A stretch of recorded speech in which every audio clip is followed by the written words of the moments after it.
আসসালামু আলাইকুম ওরহমতুল্লাহ। অনেকেই জিনা করেছেন, ব্যাপার না। অনেকেই এতদিন নামাজ পড়েন নাই, আমি বলবো সেটাও কোনো ব্যাপার না। অনেকেই মা বোন আছেন যারা এতদিন বোরকা পরেননি, সামাজিকভাবে বের হয়েছেন, ইসলামিকভাবে রাস্তাঘাটে বের হননি। আমি বলবো এটাও ব্যাপার না। আপনি এখন ভুল বুঝতে পেরেছেন, এটাই হলো আসল ব্যাপার। আল্লাহ তাআলা আপনাকে, আমি বলবো, ক্ষমা করে দিয়েছেন অলরেডি। তো আমি এই বিষয়গুলো নিয়েই আজকের এই ভিডিওর মধ্যে আলোচনা করব যে আসলে বড় বড় যারা ভুল করেছে অতীতে, তারা এই ভুলগুলো থেকে কিভাবে মাপ পাবো। যেমন দেখা যায় যে জীবনে বড় একটা সময় সুদের সাথে নিজেকে জড়িয়ে রেখেছিলাম, বা জীবনে বড় একটা সময় হালালভাবে ইনকাম করেছিলাম, বা জীবনে বড় একটা সময় আমরা অবৈধ সম্পর্কে, বেবিচারে, বা অশ্লীলতায় বা নাটক সিনেমায় নিজেকে জড়িত রেখেছিলাম।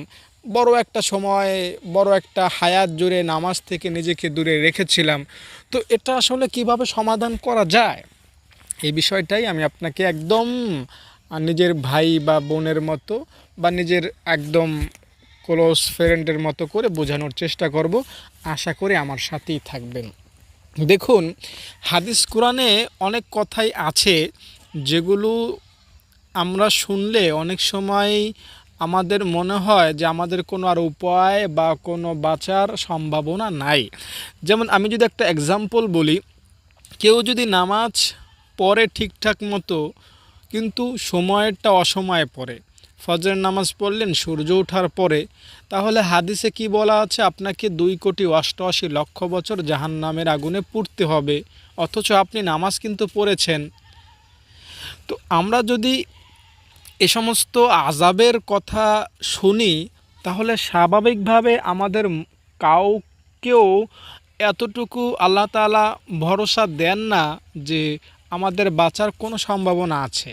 আমরা নিজেরাই তখন অনেকটাই বিচলিত হয়ে যাই, হতভম্ব, বা অনেকটাই ভয়ে ভীত হয়ে যাই যে আসলে আমার কি বাঁচার কোনো রাস্তা আছে। অনেকেই আছেন যারা বেবিচার করেছেন, জেনা করেছেন, তারা আমাকে অনেক সময় ফোন দেন যে হুজুর, আমার তো নামাজ কালাম পড়েও কোনো লাভ নাই, কারণ অমুক থেকে শুনেছি যারা জেনা করেছে তাদের নামাজ কালাম বা তাদের তসবিহ তাহলিল বা তাদের ইবাদত এগুলো কোনো কাজে আসবে না, তাদেরকে জাহান্নামে যেতে হবে। তো এই সমস্ত কথা বা এই সমস্ত ধ্যান ধারণায় অনেক সময় আমরা থাকি। কিন্তু আপনি যদি উল্টা বা অপোজিট বা বিপরীতে চিন্তা করেন, তাহলে আপনি দেখতে পাবেন যে এ সমস্ত অপরাধ আল্লাহ তাআলার আদালতে কোনো অপরাধীই না। আমি যদি আপনাকে কিছু এক্সাম্পল দেই, একজন নারীর ব্যাপারে নবীজি বলেছেন যে শুধু জেনা করতো সে, শুধু খারাপ কাজ করতো, অশ্লীলতা, বেহায়াপনা তার মধ্যে ভরপুর ছিল। হঠাৎ তিনি একদিন একটা কুকুরকে পানি পান করিয়েছেন। তিনি দেখতেছেন যে একটা কুকুর খুবই তৃষ্ণার্ত, একটা কূপ আছে, কূপের মধ্যে লাফ দিয়ে পানি পান করে আবার কূপ থেকে কুকুর উঠে আসবে, এমন বুদ্ধি বা এমন শক্তি তো কুকুরের নাই।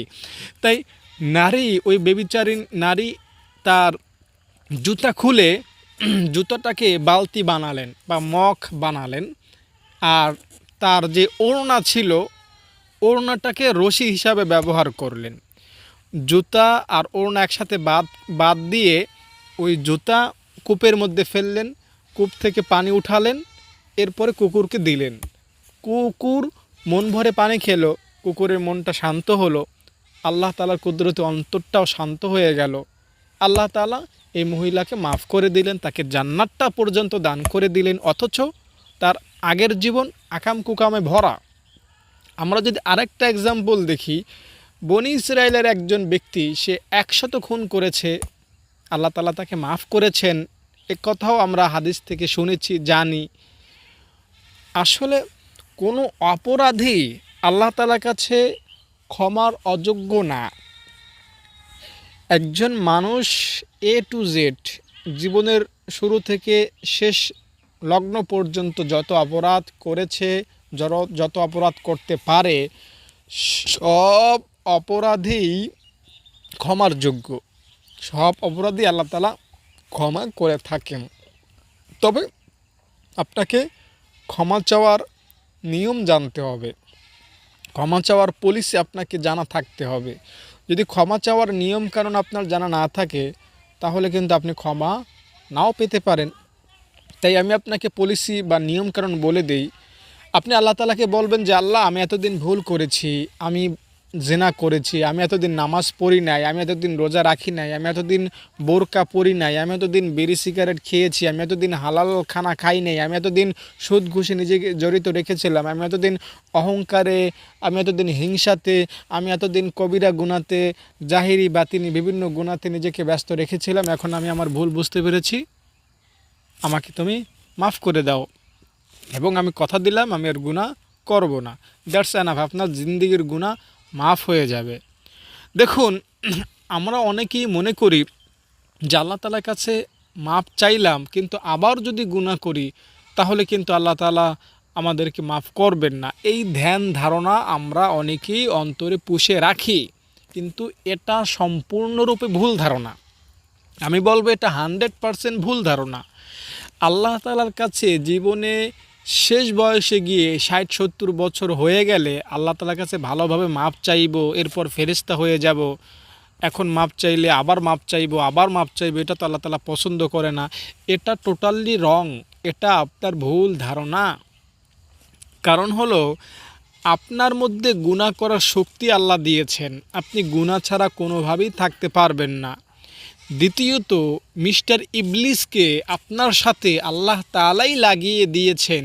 যদি আল্লাহ তাআলা না লাগাতেন, আপনি হচ্ছেন আল্লাহর প্রিয় বান্দা, আর শয়তান হচ্ছে আল্লাহ তাআলার অপ্রিয় একটা ব্যক্তি। আপনি আল্লাহ তাআলার প্রিয় বান্দাকে ধোঁকা দিবে, এটা কশিনকালেও হতে পারে না। তো আপনার মধ্যে গুনাহ করার শক্তি আল্লাহ দিলেন, শয়তানকে আপনার সাথে লাগিয়ে দিলেন যাতে আপনার গুনাহ আরও বেশি হয়। তাহলে আপনার মনে হয় কি যে আপনি গুনাহ থেকে বেঁচে থাকতে পারবেন? আপনাকে আল্লাহ তাআলা গুনাহ থেকে বেঁচে থাকার জন্য এই দুনিয়ায় পাঠান নাই। কসম করে বলছি, হাদিসের মধ্যে আছে মানুষ যদি গুনাহ না করে ফেরেশতা হয়ে যেত, এই মানুষকে আল্লাহ ধ্বংস করে দিতেন। মানুষ গুনাহ করবে এটা আল্লাহ তাআলা ভালো করেই জানতেন, আর মানুষ গুনাহ করবেন এমনভাবেই আল্লাহ তাআলা মানুষকে তৈরি করেছেন। সুতরাং আপনি গুনাহ থেকে বেঁচে থাকতে পারবেন না। তবে আপনার দ্বারা যেটা হওয়া দরকার, বা আপনার যেটা করা উচিত, বা আপনার যেটা কর্তব্য দায়িত্ব পালনীয়, সেটা হলো গুনাহ হয়ে যাওয়ার পর আল্লাহকে স্মরণ করে মাপ চাওয়া, আল্লাহকে স্মরণ করে ক্ষমা চাওয়া, আল্লাহ তাআলাকে স্মরণ করে মাপ চাওয়া। যদি মাপ না চান, এটা হবে আপনার জন্য জাহান্নামে যাওয়ার প্রধান ও একমাত্র কারণ। যারা জান্নাতে যাবে তারা কে গুনাহ করে নাই আমাকে বলেন? হযরত ওমর রাদিয়াল্লাহু তাআলা আনহু, তিনি দুনিয়া থেকে জান্নাতের সুসংবাদ পেয়েছেন না? আমরা নিশ্চিতভাবে বিশ্বাস করি তিনি জান্নাত পাবেন ইনশাল্লাহ, ঠিক না? অথচ তিনি নবীজির গর্দান উড়িয়ে দেওয়ার জন্য, নবীজির কল্লা মোবারক উড়িয়ে দেওয়ার জন্য তরবারি নিয়ে নবীজির দিকে রওনা হয়েছেন। কত বড় গুনাহের জন্য নিজেকে কি বলে প্রস্তুত করেছিলেন। তো আমরা জানি গুনাহ যত বড়ই হোক, গুনাহের ধরন যত বেশিই হোক, ওটা কোনো ম্যাটার না। আর প্রত্যেকটা বান্দাই গুনাহ করে, গুনাহ ছাড়া কেউ থাকতে পারে না। তাই আপনি যদি এই ধারণায় থাকেন যে একটা সময় আসুক, বয়স হোক, এরপরে মাপ চাইবো আর গুনাহ করব না, আল্লাহ তাআলার কাছে এরপরে হাজির হয়ে যাবে, মৃত্যু হয়ে যাবে, এটা আপনার দ্বারা কোশ্চিনকালও হবে না, এটা হবার না। আপনি ৬০ বছর বয়সে গিয়েও যদি খাঁটি তওবা করেন, আমার কথা একটু মনে করেন, ৬০ বছর বয়সে গিয়েও যদি খাঁটি তওবা করেন, এরপরে মৃত্যু পর্যন্ত যে আপনি গুনাহ থেকে সম্পূর্ণরূপে নিজেকে বাঁচিয়ে রাখবেন, এটা হতে পারেন, এটা হবার না, এটা অনেকটাই অসম্ভব ব্যাপার। আপনি এখন মাপ চান, মনে করেন এখন দুপুর জোহর সময় হয়েছে, আপনি সকাল থেকে জোহর পর্যন্ত যত গুনাহ করেছেন, জোহরের সময় মাপ চান, আল্লাহ মাফ করে দিবেন। খাঁটিভাবে মাপ চান, তাওবা করেন, মাফ করে দিবেন। আবার জোহর থেকে আসর এই সময়ের মধ্যে আপনি গুনাহ করেছেন, আবার আসরের সময় মাপ চান, আল্লাহ আবার মাফ করে দিবেন। আবার মাগরিবের সময় মাপ চান, আল্লাহ মাফ করে দিবেন। এশারের সময় মাপ চান, আল্লাহ মাফ করে দিবেন। আপনি মাপ যতবার চাইবেন, আল্লাহ তাআলা ততবারই মাফ করে দিবেন, ঠিক না? আল্লাহ তাআলা আপনাকে ক্ষমা করবেনই করবেন, আপনাকে মাফ করবেনই করবেন। এমন না যে আল্লাহ তাআলা আপনাকে দিনে সর্বোচ্চ একবার মাফ করবেন, বা 7 দিনে সর্বোচ্চ একবার মাফ করবেন, বা মাসের মধ্যে একবারে আপনাকে ক্ষমা করবেন, বা সারা জীবনে শুধুমাত্র একবারেই আল্লাহ আপনাকে ক্ষমা করবেন, আর ক্ষমা করবেন না, এমন কথা কি কোনো হুজুরের মুখ থেকে আপনি আজও শুনেছেন? কোশ্চিনকালও শোনেন না, এবং এ কথা কোনোভাবেই আপনি শুনবেনও না। আল্লাহ হচ্ছেন এমন গফফার, যিনি প্রত্যেকটা সেকেন্ডে সেকেন্ডে আপনাকে ক্ষমা করতে রাজি। আল্লাহ তাআলা আপনাকে প্রত্যেকটা সেকেন্ডে সেকেন্ডে ক্ষমা করতে রাজি। আপনি ভুল করেছেন, জেনে বুঝেই ভুল করেছেন, এরপর আবার মাফ চাইলেন, আল্লাহ কি আপনাকে মাফ করবেন না? আমি বলবো অবশ্যই ইনশাল্লাহ আপনাকে মাফ করবেন। আপনি ভুল বা গুনাহ জেনে করেন বা না জেনে করেন, অবশ্যই আল্লাহ আপনার প্রতি ক্ষমাশীল, গফফার। তিনি আপনাকে মাফ করবেন, নাজাত দিবেন, রহমত করবেন, জান্নাত দিবেন, আপনাকে দয়া করবেন, মায়া করবেন, ভালোবাসবেন, এবং আপনাকে তার কুদরতি অন্তরে উঠিয়ে নেবেন, কুদরতি অন্তরে টেনে নেবেন। তাই আল্লাহ তাআলার কাছে মাপ চাওয়ার গুণ নিজের মধ্যে আনার চেষ্টা করুন। আল্লাহ তাআলার কাছে সব সময় বলুন, আল্লাহ আমি ক্ষমা চাই, আমি মাপ চাই, আমাকে মাফ করে দাও।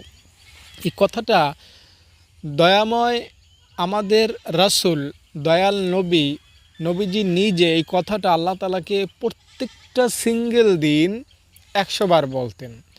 মানে একদিনে 100 বার, 2 দিনে 200 বার, সপ্তাহে 7 দিনে 700 বার, মাসে 30 দিনে 3000 বার, এভাবে 365 দিনে এভাবেই তিনি পড়ে যেতেন নিয়মিত।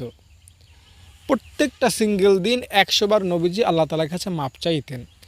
তো মাপ চাওয়ার সিস্টেমটা যদি এমনই হতো যে একবার মাপ চাইলে আল্লাহ মাফ করে দিবেন, দ্বিতীয়বার আর মাফ হবে না, তাহলে কিন্তু এটা আমাদের দ্বারা নাজাত পাওয়ার জন্য অনেক বড় বাধা হতো। তাই আল্লাহ তাআলা মাফের এই বিষয়টাকে বাতাস বা আগুন বা পানির চাইতেও বেশি উন্মুক্ত করে রেখে দিয়েছেন।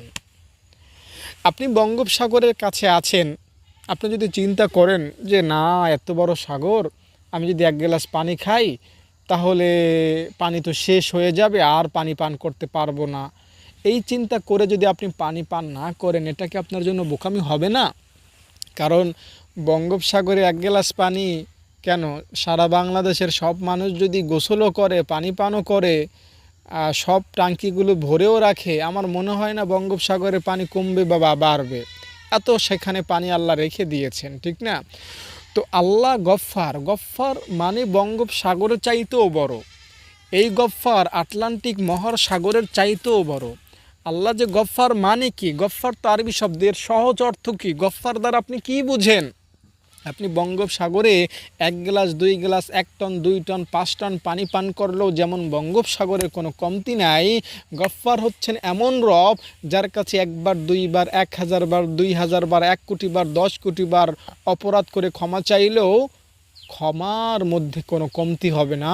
আল্লাহ বলবেন, বান্দা তোকে সকালে ক্ষমা করেছিলাম, তাই এখনও ক্ষমা করব না, এটা আমি করব না, এটা কিন্তু আল্লাহ তাআলা বলেন না। আল্লাহ বলবেন, বান্দা সকালে ভুল করে ক্ষমা চেয়েছিলি, আবার দুপুরে ভুল করে ক্ষমা চাচ্ছি, যা মাফ করে দিলাম, আবার বিকালে ক্ষমা চাচ্ছি, যা মাফ করে দিলাম, আবার রাত্রে ক্ষমা চাচ্ছি, যা মাফ করে দিলাম। তুমি ঘরে বসে অপরাধ করে ক্ষমা চাইলি, মাফ করে দিলাম। তুই কোনো অনুষ্ঠানে গিয়ে ক্ষমা চাইলি, মাফ করে দিলাম। তুই বাজারে গিয়ে গুনাহ করেছিস, মাফ চাইছস, যা মাফ করে দিলাম। তুই রাজনৈতিক মাঠে অপরাধ করে ক্ষমা চেয়েছিস, যা মাফ করে দিলাম। তুই ধর্মীয় কাজে অপরাধ করে আমার কাছে মাফ চেয়েছিস, যা মাফ করে দিলাম। তুই সাংসারিক কাজে অপরাধ করে আমার কাছে মাফ চাইছিস, যা আমি তোকে মাফ করে দিলাম। তুই মসজিদে গিয়ে কোনো বেয়াদবি করেছিস, আমার কাছে মাফ চাইছিস, যা আমি তোকে মাফ করে দিলাম।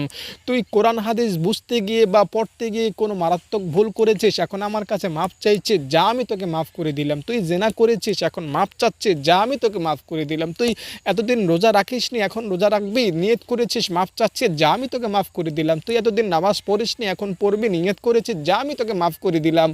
আল্লাহ তাআলার কাছে শুধু মাফ মাফ মাফ মাফ মাফ মাফ মাফ মাফ মাফ মাফ। তাই মাফ চান, মাফ চান, বিশ্বাস করেন ওই আরশের মালিক আপনাকে মাফ করার জন্যই বসে আছেন। আপনাকে জাহান্নামে ফেলার জন্য আল্লাহ তাআলার কোনো ইচ্ছা নাই। আল্লাহ তাআলা আপনাকে জান্নাত দিতে চান, আল্লাহ তাআলা আপনাকে জান্নাতবাসী করতে চান। আপনি শুধু একটু মাফ চান। আপনি যেই সমাজেরই হন ওটা কোনো দেখার বিষয় না। আপনি যেই শ্রেণীরই হন, আপনি ডাক্তার, আপনি ইঞ্জিনিয়ার, আপনি কৃষক, আপনি একদম মূর্খ, আপনি আলেম বা আপনি দেশে থাকেন, বিদেশে থাকেন, আপনি গুনাহের পরিবেশে থাকেন, আপনি ন্যাকের পরিবেশে থাকেন, আপনি মসজিদের সাথে সম্পর্ক আছে কি বা নাই, কোনো ফ্যাক্টর না।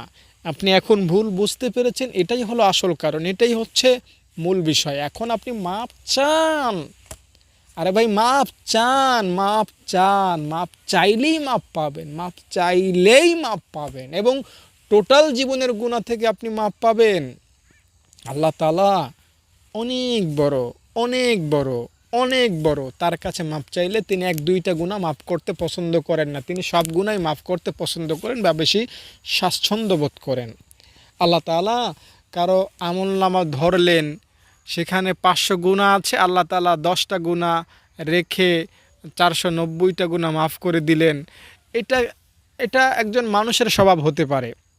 যেমন কারো ঋণের বোঝা আছে, আমি আপনার থেকে 1 লাখ টাকা ধার নিয়েছি, তো আমি এখন দিতে পারতেছি না, আপনার হাত পায়ে ধরলাম, ভাই মাফ করে দেন, মাফ করে দেন, পারতেছি না। আপনি কি বলবেন? যাও, তুমি হুজুর মানুষ, তুমি 50,000 টাকা দিয়ে দিও, 50,000 টাকা মাফ করে দিলাম। মানুষ কিন্তু একদম টোটালি সব মাফ করে না। আবার অনেক সময় দেখা যায় যে মানুষই সব একদম টোটালি মাফ করে দেয়, ঠিক না? মানুষের এত দয়া যে 1 লাখ টাকা ধার নিয়েছে, এখন দিতে পারে না, যা মাফ করে দিলাম। মানুষই এমন অনেক সময় করে। তো মানুষের দয়া যদি এত বড় হয়, আল্লাহ তাআলার দয়া কত বড় একটু ভেবে দেখুন। তো এই আল্লাহ যখন আপনার আমলনামা ধরবেন মাফ করার নিয়ত করে বা মাফ করার আশায়, তখন আপনার আমলনামা থেকে 2টা গুনাহ মাফ করবেন, 3টা গুনাহ রেখে দেবেন। এটা কি আপনার বিশ্বাস হয়? না, এটা হবার না। তাই মাপ চান, মাপের মধ্যে সফলতা। আল্লাহ তাআলার কাছে ক্ষমা চান, ক্ষমা চাওয়ার মধ্যেই আসল সফলতা। আরেকটা কথা বলে যাই, আপনারা আমাকে অবশ্যই ফোন দিবেন আমার মাদ্রাসার ব্যাপারে খোঁজ খবর নিতে। আপনারা দান করতেন এতদিন, সেই দানের উপর ভর করে আমি কিন্তু আমার সব ছাত্রীদেরকে একদম বেতন খাওয়া দাওয়া যেখানে যা আছে টোটালি ফ্রি করে দিয়েছিলাম। কিন্তু আমাদের মাদ্রাসার ফান্ড একদম শেষ পর্যায়ে। তাই আপনারা যদি দান না করেন, দেখা যাবে আমি আবার মাদ্রাসার ছাত্রীদের থেকে টাকা নেওয়ার লাগতে পারে। তাই যারা অতীতে দান করেছেন আমাকে আবার ফোন করবেন, আবার দান করবেন, অতীতের মতো নিয়মিত দান করবেন। মাদ্রাসা তো এমন না যে একবার দান করলেন আর দান না করলেও চলবে, এমন তো মাদ্রাসা হয় না। নিয়মিত দানশীলদের দানের কারণেই কিন্তু মাদ্রাসা সামনের দিকে এগিয়ে যায়। তো আপনারা যারা অতীতে দান করেছেন অবশ্যই দান করবেন। অতীতে দান করেছিলেন ওই সময় কিন্তু আমি ছাত্রীদের থেকেও টাকা নিতাম। তো দেখা গিয়েছে অনেক টাকা মাদ্রাসার ফান্ডে জমা হয়ে গিয়েছিল। তো এখন আপনারাও দান করেন না, আমি ছাত্রীদের থেকেও টাকা নেই না। এখন মাদ্রাসার ফান্ড একদম শেষ পর্যায়ে। তো আপনারা যদি এখন দান না করেন, আমি কিন্তু ওরকম লাখপতি কোটিপতির ছেলে না যে আমি চালিয়ে নিতে পারবো। তাই আমাকে অবশ্যই ফোন দিবেন, আপনার কাছে এটা আমার দাবি, অনুরোধ। আপনি অবশ্যই ফোন দিবেন, যদি আপনি দান করে থাকেন অবশ্যই আপনি আমাকে ফোন করবেন, অবশ্যই ফোন করবেন। ভালো থাকেন, আসসালামু আলাইকুম।